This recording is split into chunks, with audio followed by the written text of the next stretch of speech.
Hi, I'm Aparna Insan and I live in New Zealand. I work as a second in command operations manager at Traffic New Zealand, which is part of the New Zealand government organization. But I'm associated as a devotee with Dera Sacha Sauda since 2014. Before my marriage, I remember the date, it was 19th of October when all of these things were just talks, and I was in Rohtak studying for my postgraduate studies in dentistry, and I saw a humongous size poster of Pitaji in one of the shops, and I was just standing there watching him continuously, like, do I know him? Who is he?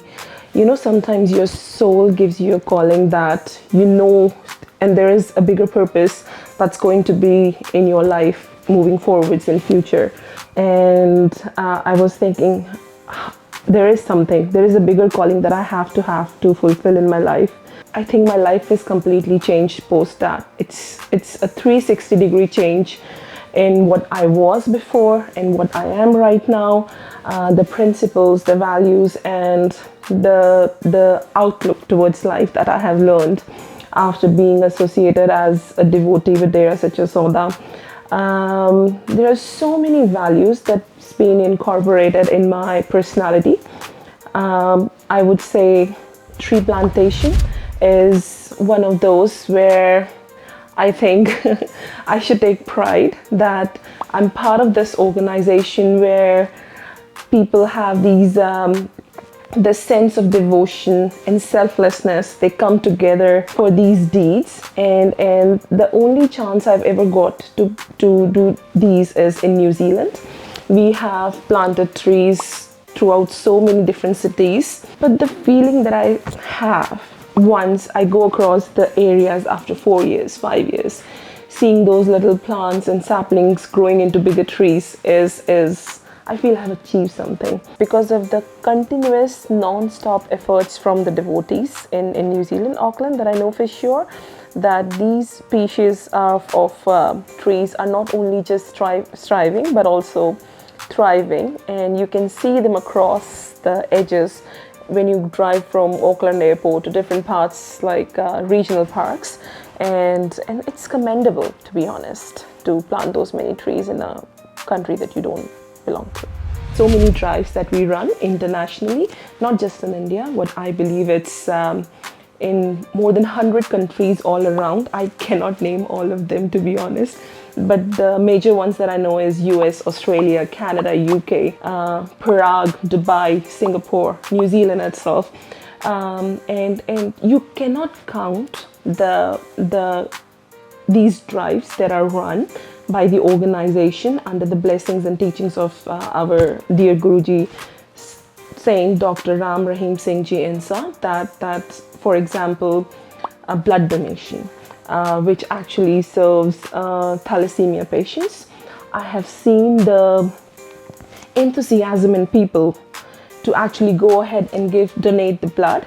And we have been donating blood as part of Shah Satnamji Greenest Welfare Force New Zealand wing, and our efforts have been recognized by the Radio New Zealand, and there was an interview as well that was conducted for the devotees, and it was telecasted on the national television to inspire local Kiwi and Iwi people to actually come forward and donate blood, because I know for a reason, coming from a medical background, attaining some sort of specific blood types is really hard, and it's possible because we do blood donations every month under this organization. And not just blood, if you have certain antigens in your body, you can also do plasma donation, and through 1 unit of blood donation you can save up to 7 lives.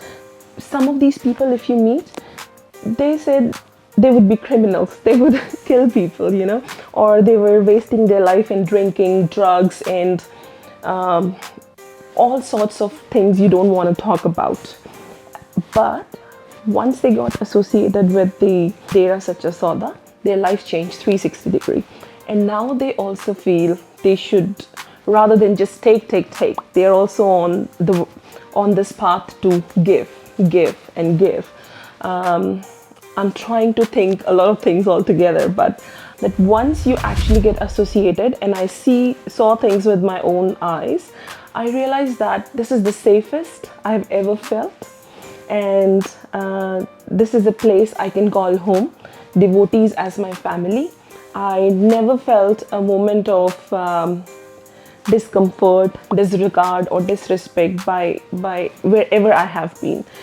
I have been to at least 7 to 8 countries in the world, and just in one single phone call, devotees are like ready to give you a help. Oh, you need accommodation, come, we have accommodation for you. Do you have food? They have food for you. They have clothes for you. I also remember one of the most incredible incidents is that there are some not so privileged parts of society, and we brought them into mainstream by bringing education, hygienic food, and other tools to be part of the mainstream society. We built a school over there, and not just that, Guruji actually kind of adopted the whole society as his own kids, and pledged to ensure that they are not just only educated, well fed, but they have equal chances in the mainstream society in terms of jobs, careers, and development.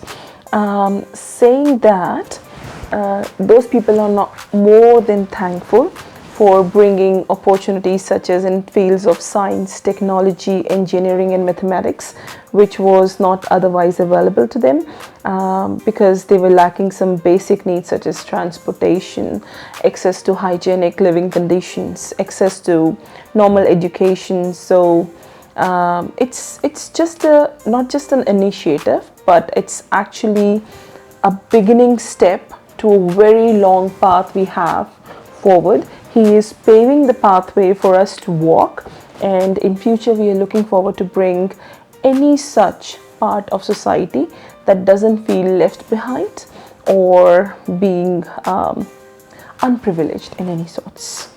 I would assure you, ascertain you one thing, that once you will try the method of meditation, which is as simple as a 5-year-old kid can also do that, can also practice that, and as easy as a person who's bedridden, severely sick or ill, all they have to do is keep on chanting the method of meditation, and you do not have to do anything specific, special, do not have to leave anything, do not have to buy anything.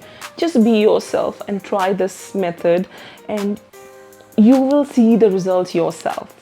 Nobody else has to speak for yourself. You will be speaking like I am speaking, because I saw the changes, my life has changed, and I would really want you guys to understand, to find your purpose of life, and the method is really simple as explained by Guruji, which is meditation and his teachings and lessons. We call ourselves civilized, right? But how civilized are we? Have you looked at the crime rates? The crime rate is highest all over the world, right? We call ourselves a civilized society, but where are the rules? Where are the principles? The more modern we are getting, I think the society is getting regressive. Women are getting regressive. There are no principles. Kids do not respect their parents. So what actually society needs is the glue that brings it together towards an upheaval that actually makes it a civilized society, right? This is actually the time when we actually need something that is meditation, the teaching from Guruji, that actually tells you the purpose of this human life, and how can you be part of something so big and so great to actually inspire others as well. But from the teachings and lessons from our Puja Guruji Saint Dr. Gurmeet Rahim Singh Ji Insa, I had blessings and opportunities to attend the spiritual congregations, and it's easier these days. It's not just that you have to physically go to India and that's only when you can get the blessings. Guruji has made it so convenient and so easily accessible for people of all ages, races to understand in different languages, because the spiritual congregations, we call them satsang, are available online or through different online platforms like YouTube, and we have our own website, which is Dera Sacha Sauda .org, and these are easily accessible through those portals. And if you go there, you would realize that actually ask you to slow down, take a break, look into yourself, your inner peace, deep dive into your inner soul, and try to listen to your inner voice, what it is trying to tell you. And that way you will feel connected to the nature, universe, and the voice of God in itself, right? I also want to cover one last subject, but before I start that, there is this saying, where there is honey, the bees will always be there. So you cannot have good without bad. Bad and evil is equally important for anything good to thrive or survive. Saying that, there are two types of people, a glass half full and a glass half empty, pessimistic and optimistic. So to all my pessimistic friends who actually think, oh, there is a controversy, there is a problem, this is what we have heard. Well, my dear friend, everything that you have heard is not true.